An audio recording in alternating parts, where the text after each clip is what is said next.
N'hésitez pas à soutenir la chaîne via Patreon. Cela m'aiderait à faire du contenu de qualité avec des champions mondialement reconnus.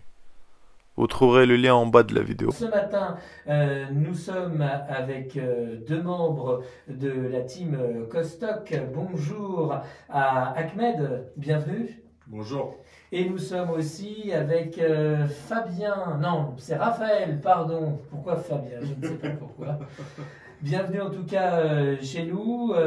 Vous êtes des sportifs de haut niveau depuis quelques années. Et vous, votre spécialité, c'est surtout le bras de fer. Et vous vous exercez régulièrement ici sur le Val d'Oise, à Saint-Ouen-l'Aumône. Et pourtant, vous êtes originaire de la région ou pas du tout, Raphaël? Alors, pas du tout. Moi, je viens de Colombes, du coup, dans le 92. Ça va, c'est pas trop loin. Oui, non c'est pas plus. très loin. Et Ahmed, vous êtes parisien, vous? Je suis du 15e. Et vous êtes né quand même ici, un peu ou pas? Non, moi je suis né très loin, je suis né en Sibérie. Je suis arrivé en France quand j'avais 10 ans, à peu près. Et comment vous est venue l'idée de créer justement ce collectif? C'est une association à la base? C'est ça, c'est une association. En fait, avant, avec Ahmed, on s'entraînait à Colombes, dans le club Bras de Fer Paris. Et il s'avère qu'avec le Covid, enfin, d'autres raisons, le club a fermé. Et du coup, comment dire, on a rejoint la Team Costock, qui est de base un club de force athlétique. Ils ont bien voulu nous accueillir pour la partie bras de fer. Donc en fait, c'est tout récent qu'on a rejoint la Team Costock, ça fait quelques mois. Et du coup, on s'entraîne avec eux. En fait à Saint-Ouen-l'Aumône. Donc la salle est divisée en deux étages. Le premier étage, c'est au niveau force athlétique. Et nous, on a le second pour le bras de fer sportif. Et depuis combien d'années, Ahmed? Que je pratique le bras de Oui, fer tout à fait. depuis fin 2016. Il faut avoir quand même un sacré poignet. Il faut avoir du mental aussi. La clé, c'est le poignet, effectivement. Plus que tout ce qui est biceps, comme c'est venu, comme c'est vu la plupart du temps. Vous vous faites mal quand même de temps en temps? Alors, se faire mal, tout est relatif. On apprend à s'entraîner correctement, à éviter les blessures, justement. Et avec Ahmed, on est très, très pointilleux sur les entraînements, justement pour éviter les blessures et arriver en forme lors des compétitions. Pour développer ce que dit Raphaël, quand on fait du sport à haut niveau, il y a toujours des risques, malheureusement, que ce soit la danse ou autre sport. Le principal, c'est de s'entraîner intelligemment, durement, mais surtout intelligemment, et là, normalement, il n'y a pas de problème. Donc du coup, vous venez combien de fois par semaine ici sur le Val d'Oise à Saint-Ouen-l'Aumône? Alors moi je viens 2 fois par semaine, donc le mardi et le samedi. Ahmed vient avec moi pour s'entraîner vraiment en spécifique bras de fer. Et quels sont les exercices? Qu'est-ce que vous faites comme entraînement exactement? En fait, justement, on fait une fois par semaine, on fait ce qu'on appelle des sparring, c'est-à-dire c'est un entraînement spécifique autour de la table. On va faire comme dans les arts martiaux, on va répéter le mouvement, travailler un peu en résistance, travailler dans des conditions proches du combat lors des compétitions. Ça, on fait ça une fois par semaine et 3-4 fois par semaine, on fait tout ce qui est musculaire en fait. On fait musculaire, tout ce qui est des exercices type musculation classique et des exercices musculaires mais plus spécifiques au bras de fer, c'est-à-dire tout ce qui est travail de l'avant-bras dans différents axes, etc. Donc c'est vraiment une passion, c'est votre sport ou vous pratiquez quand même une autre activité à côté, Raphaël? Alors c'est vraiment une passion mais que je vis à plus de 100%. À côté de ça, je travaille dans l'IT, je suis chargé de recrutement. Mais c'est vrai que le bras de fer, ça prend beaucoup de temps parce que c'est une passion et on a envie de le développer un maximum pour casser un peu les clichés qui existent sur ce sport. On pourrait s'attendre à vous voir avec des bras assez importants et costauds, mais finalement, comme on l'a dit, c'est tout dans le poignet, hein. Ça sert à rien d'avoir des biceps. En fait, le biceps va jouer un rôle, mais un rôle, je dirais, plus que secondaire. Parce que ce qui compte dans le bras de fer, quand on commence à le pratiquer, on comprend très vite, c'est qu'il faut une certaine force dans la main, en fait, surtout. Si on parle de force, mais en plus de la force, on va dire physique, il y a tout ce qui est endurance, il y a tout ce qui est vitesse, il y a tout ce qui est technique. C'est comme dans les sports, par exemple, moi je suis ancien judoka, c'est comme dans les sports de lutte, en fait. Il faut un peu de tout pour être un bon pratiquant.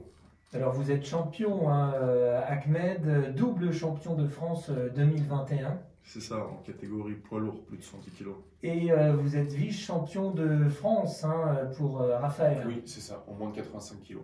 Donc ça c'est génial, c'est un but quand même ultime d'arriver à accéder à l'une des 3 marches du podium. Oui, mais c'est mieux d'arriver quand même au niveau, enfin à partir de la deuxième, puisque ça nous assure une place en équipe de France. Donc on essaie de faire notre mieux, déjà pour arriver à la première place, et si c'est pas possible, la deuxième. L'objectif, c'est quand même les championnats du monde. C'est d'être premier, c'est de représenter le pays. C'est ça que tout sportif, on va dire, ambitieux cherche à atteindre. Direction justement la Roumanie dans quelques jours. Vous y serez à partir du 24 novembre, mais vous arrivez peut-être la veille pour ces championnats. Non, nous on va arriver le 29. En fait, les championnats du monde commencent le 24 pour Ils les se terminent jusqu'au 3 décembre. jusqu'au 3 décembre, c'est ça. Et donc vous êtes dans une catégorie précise et vous n'avez pas besoin d'être là sur la totalité du championnat. C'est ça. Donc le 29 tous les deux. Ouais. On arrive le 29 et nous, notre compétition, c'est le 1er et 2 décembre. Et bien évidemment, par rapport aussi à votre poids, votre taille, vous n'êtes pas du tout dans la même catégorie. Non.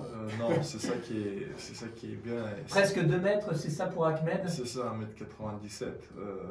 En fait, le bras de fer, comme c'est un sport, on va dire, de combat aussi, il y a des catégories de poids.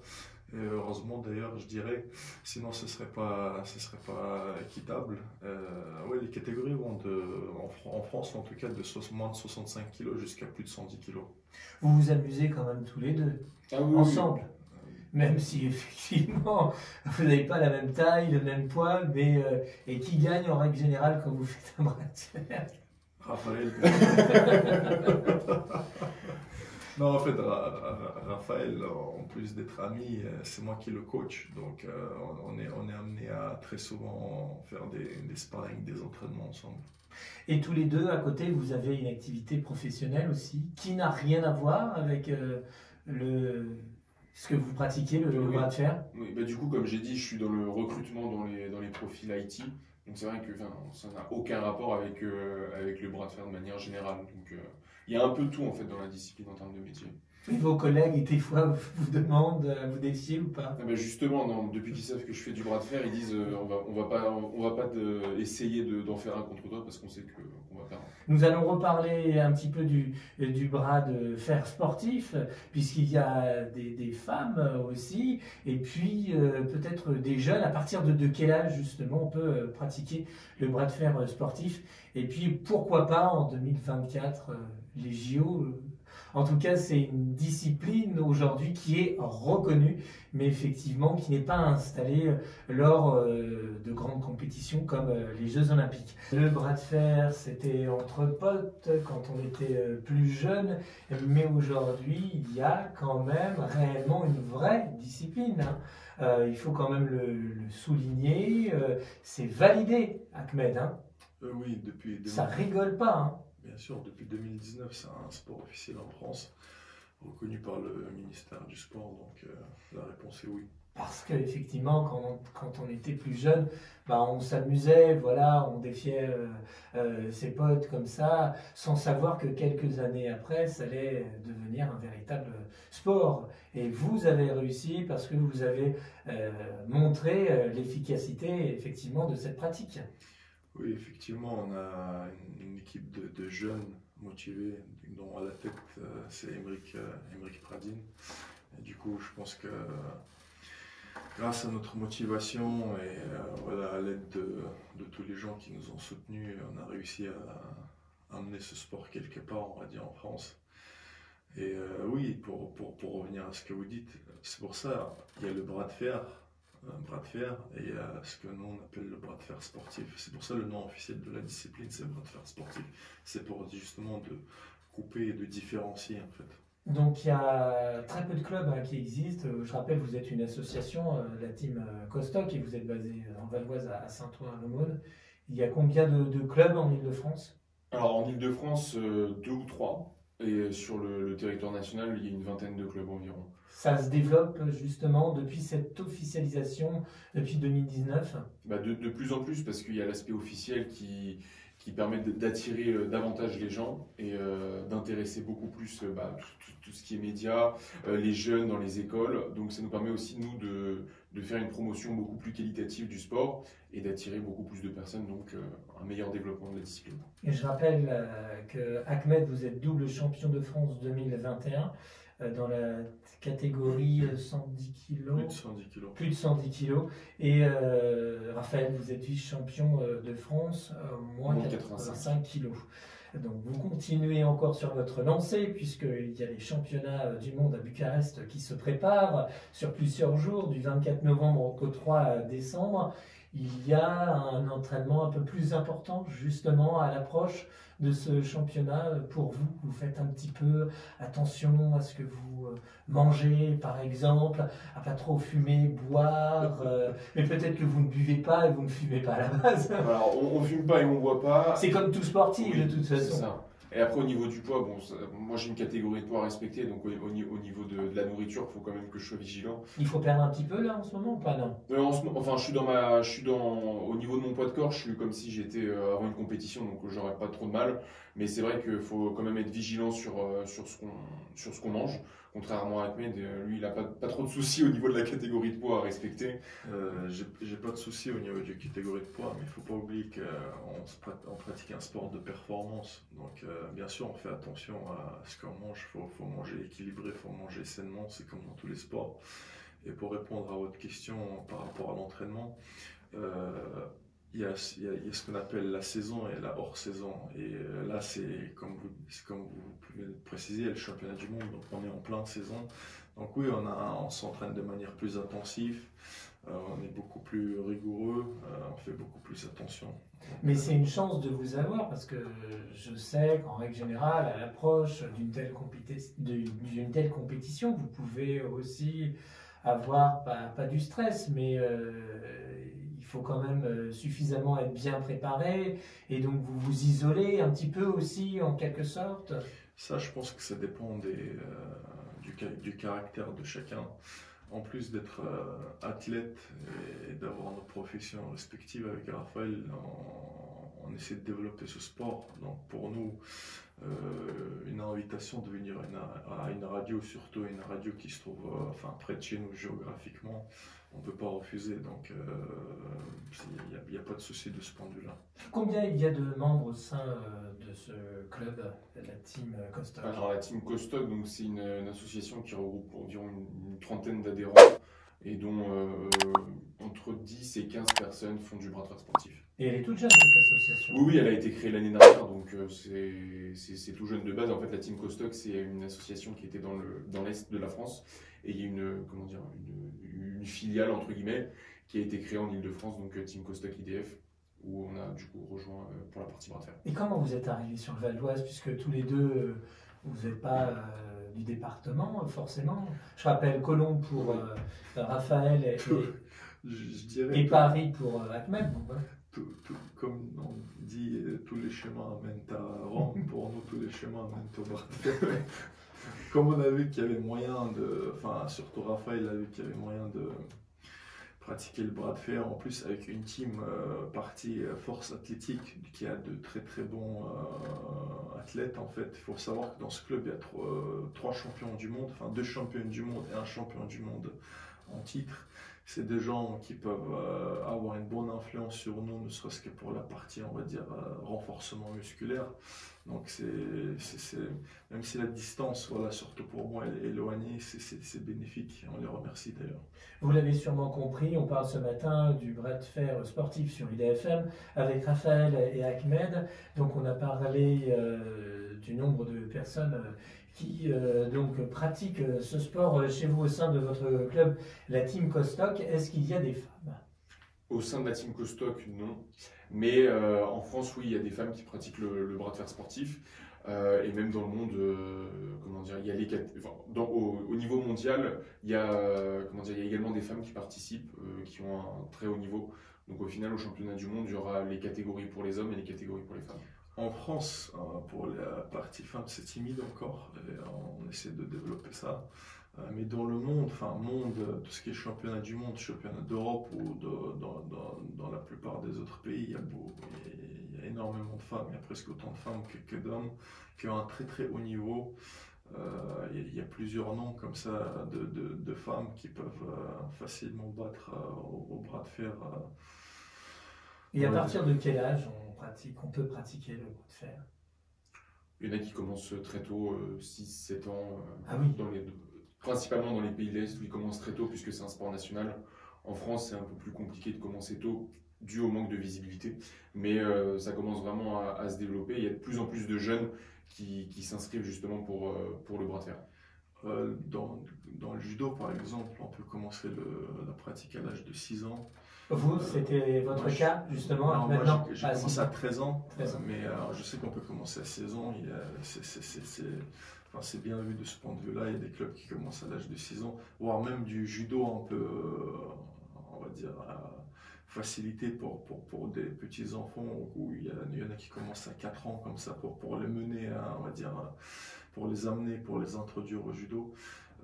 Oui, moi, je pense que le bon âge pour commencer le bras de fer, on va dire, je dirais que c'est 13 ans en fait. Et il y a des catégories lors des championnats qui sont moins de 15 ans, moins de 18 ans, moins de 21 ans. Donc il n'y a pas de problème de ce point de vue-là, c'est prévu. Le judo, vous en faites encore, toujours un petit peu? Vous êtes aussi peut-être prof ou coach? Non, judo, j'en fais comme ça quand je croise mes amis judokas ou des amis lutteurs, on va dire, par nostalgie, parce que voilà, j'en ai fait pendant longtemps et ça me manque un peu, mais de manière sérieuse, non, je suis à fond pour la partie sportive, je suis à fond dans le bras de fer en ce moment. Raphaël, le bras de fer, la première fois, c'est en voyant un film de Sylvester Stallone ou pas du tout? Alors pas du tout, je n'avais pas du tout connaissance de ce film ni de la discipline. C'était au forum des associations de Colombes où il y avait le club, où j'y suis allé, j'ai testé et j'ai vite adhéré. Mais vous avez regardé quand même ce film qui est sorti dans les années 80, Over the Top? Je vais répondre à la place de Raphaël pour le coup. Raphaël, c'est l'un des rares personnes que je connaisse qui regarde très peu de films en réalité. Si je vous dis Harry Potter ou Seigneur des Anneaux, je suis pas sûr qu'il l'ait vu, donc Si, quand même. j'aurais un doute, hein, franchement. Non, ça m'étonne pas du tout. Vous arrivez quand même un petit peu à côté, à aller au cinéma, au théâtre, à bouquiner ou pas? Moi j'ai un abonnement au cinéma, j'adore ça, donc bien sûr, on reste des êtres humains et on sort, on regarde des films, on s'amuse. Alors je ne le savais pas, mais je l'ai appris. Ceux qui pratiquent le bras de fer, ce sont des ferristes. C'est ça. C'est le terme qu'on emploie comment dire, en France. Et du coup, au niveau international, on appelle ça des arm wrestlers par rapport à arm wrestling, donc la lutte des bras, si on traduit littéralement le terme anglais. Et il fallait trouver un nom en français. C'est ça. Mais lutteur de bras, ça fait un peu long, ça fait. Voilà, du coup. On dit parfois, officieusement, on dit arm wrestler, on dit parfois, mais oui, il y a un terme français pour ça, effectivement. Alors j'ai vu des vidéos, c'est assez impressionnant. Et des fois c'est très rapide et des fois ça peut prendre un peu plus de temps avant de plier, on dit le poignet ou le bras de l'adversaire. Hein. Ça va très très vite. Hein. C'est ça. Dès que l'arbitre dit go, tac, il y en a un qui va tout de suite basculer à droite ou à gauche et en très peu de secondes. Hein. Et des fois, ça prend plus de temps. J'ai vu ça hier soir et ça résistait et ça repartait à droite et ça redescendait à gauche. Là, c'est quand même intense. Quand ça va vite, il y a moins de suspense. Non, c'est clair. Après, l'objectif, quand même, pour deux ferristes qui sont en compétition, c'est d'être le plus rapide et le plus explosif possible pour justement économiser son énergie. Mais c'est vrai qu'après, quand ils sont à force équivalente, il y a une stratégie à mettre en place pour justement réussir à battre son adversaire et attaquer dans ses points faibles. Et en réalité, il n'y a pas de suspense. C'est comme dans la lutte ou dans le judo, en fait. Et quand les niveaux sont différents, ça va très vite. On prend une pile. Et quand, on va dire, le niveau est proche, ça lutte. Et là, c'est le plus endurant qui gagne, c'est le plus fort psychologiquement qui gagne, le plus expérimenté, etc. Expliquez-nous un petit peu, c'est de la radio, je sais que ça va être peut-être pas forcément simple, mais comment on pratique le bras de fer? Donc vous êtes sur une grande table avec une poignée, C'est ça. il faut maintenir quand même la table, il faut la maintenir à l'aide d'une poignée. Vous n'avez pas le droit de prendre votre élan, bien évidemment, vous n'attrapez pas la poignée comme ça de votre adversaire pour bloquer ensuite son bras à terre. Comment ça se passe? En fait, on a une table homologuée avec des coussins sur lesquels on pose nos coudes, les poignets qu'on doit obligatoirement tenir et des wing pads, donc c'est les coussins de la victoire. On va partir du moment où le poignet d'adversaire touche ce coussin-là ou passe la ligne imaginaire, on est considéré comme vainqueur. Et donc, en fait, elle est fabriquée de telle sorte à réduire les risques de blessure, puisque c'est en diagonale et qu'il y a des dimensions spécifiques justement pour éviter de se retrouver le bras complètement droit ou cassé. Et d'ailleurs, il y a cette obligation de tenir la poignée avec la main opposée. Et justement, c'est pour éviter des rotations trop intenses ou trop élevées et qui vont mener qui mènent au danger en fait. On se retrouve dans des positions un petit peu dangereuses et on peut se blesser. Après, la main, elle tient donc l'autre main, vous n'avez pas trop le droit de la bouger non plus, il y a vraiment une seule et unique position pour donc plier la main de votre adversaire sans bien sûr lui casser le poignet ou le bras. Hein. Mais en fait, au début, les poignets ne doivent pas bouger. Pardon. Et au moment du départ, donc quand l'arbitre va dire ready go, là les ferristes ont le droit de fléchir les poignets et d'utiliser leur technique pour essayer de battre son adversaire. Donc il y a différentes techniques au bras de fer et juste au moment du départ, c'est un départ équitable, donc sans avoir les poignets qui sont déjà en position d'avantage. Raphaël, vous avez un petit truc justement, est-ce que vous regardez votre adversaire ou vous regardez plutôt votre poignet? Même pour Ahmed, vous avez une façon particulière de déstabiliser votre adversaire? J'ai pas de manière particulière de déstabiliser l'adversaire. Moi, je regarde l'arbitre quand je sais qu'il va donner le départ, mais j'ai pas de façon particulière. Ahmed. En fait, je vais parler de manière générale. Quand on regarde bien, vous verrez des ferristes regarder leur adversaire vraiment, qui regardent avec des gros yeux, je sais pas, qui peut-être essaient d'intimider l'adversaire. C'est peut-être plus facile pour eux d'avoir la rage de vaincre, etc. Il y a des gens plus techniques qui vont regarder la bouche de l'arbitre en fait. Pourquoi ils vont regarder la bouche de l'arbitre? Parce que l'arbitre, il va donner le ready go. Et ils attendent que les lèvres bougent d'une certaine manière pour partir plus tôt en fait. Il y en a qui vont regarder la main de l'arbitre, parce que la main de l'arbitre tient vos mains avant le départ, et dès qu'il donne le départ, il les enlève. Il va attendre que l'arbitre enlève les mains pour partir, en fait. C'est des stratégies comme ça. Moi, je regarde pas, je regarde devant moi, on va dire, dans l'horizon, et j'essaie d'entendre l'arbitre. Quand il va donner le digo pour partir le plus rapidement possible. Il peut y avoir des faux départs ou pas du tout? Non. Si, il peut y avoir des faux départs. Mais généralement, ça arrive, c'est quand même assez rare. Mais s'il y a un faux départ, on recommence le combat recommence en fait. Et dans la salle, dans la pièce où vous êtes le jour d'un championnat, il n'y a pas une mouche qui vole. Il faut quand même, parce qu'il y a l'oreille aussi qui doit bien écouter le départ de l'arbitre. Par exemple, généralement, quand c'est bien organisé, quand il y a une musique, par exemple, il y a un DJ, etc., qui met l'ambiance au moment du départ, surtout quand c'est des parties finales, etc., il arrête la musique. Après, les gens, la plupart du temps, ils essaient d'être calmes. Ça, c'est en fonction du monde. Et votre rêve aussi, ce serait de voir le bras de fer sportif aux Jeux Olympiques? Oui. Pourquoi pas 2024 ou ça un petit peu précipité? Alors, le bras de fer sportif a été sélectionné sur la shortlist pour faire partie des JO à Paris 2024. C'est compliqué de rentrer dans la partie olympique, mais en tout cas, le bras de fer est en bonne voie pour pouvoir y rentrer. Si c'est pas 2024, ça sera pour après, mais en tout cas, on est dans une bonne lancée là. En fait, le vrai atout que moi je soulignerais du bras de fer, c'est la partie, on va dire, femme, la mixité, et la partie handisport en fait. Le bras de fer donne beaucoup d'importance à l'handisport, et comme vous savez, traditionnellement, avant qu'un sport devienne olympique, il devient paralympique en fait. Je pense que ça va se passer comme ça. D'abord, le bras de fer va rentrer dans les Jeux paralympiques, et après, il rentrera dans les Jeux olympiques. Merci beaucoup Raphaël Blin, merci beaucoup Ahmed Akmourzaïev. Donc je Merci. rappelle que Merci à Ahmed est double champion de France 2021, plus de 110 kilos. 2019-2021. Voilà, c'est bon de le rappeler, de le préciser plus exactement. Et vice-champion pour Raphaël, donc moins de 85 kilos. C'est ça. Et c'était aussi il y a quelques années, en 2019 et 2021. D'accord. Et oui, vous avez commencé le bras de fer en 2016. C'est ça. C'est ça.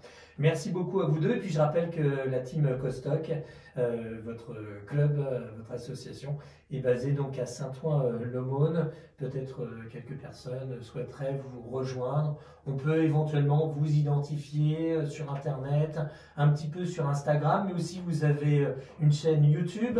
Et Raphaël est très présent sur TikTok. Hein, c'est ça, il danse. C'est ça. Alors je danse pas.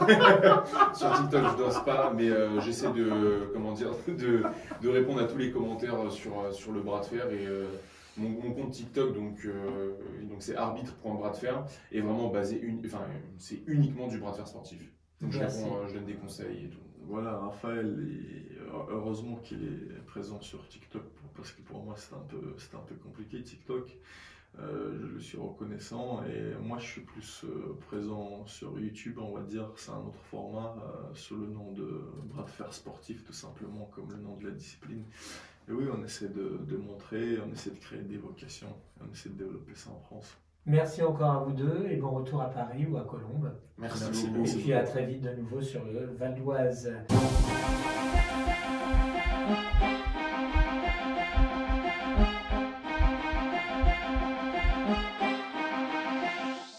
Mon ami, bienvenue sur la chaîne Bras de fer sportif. Es-tu abonné? N'oublie pas de liker et de commenter mes vidéos. Abonne-toi. J'hésite. Ok, ça va. Bon visionnage.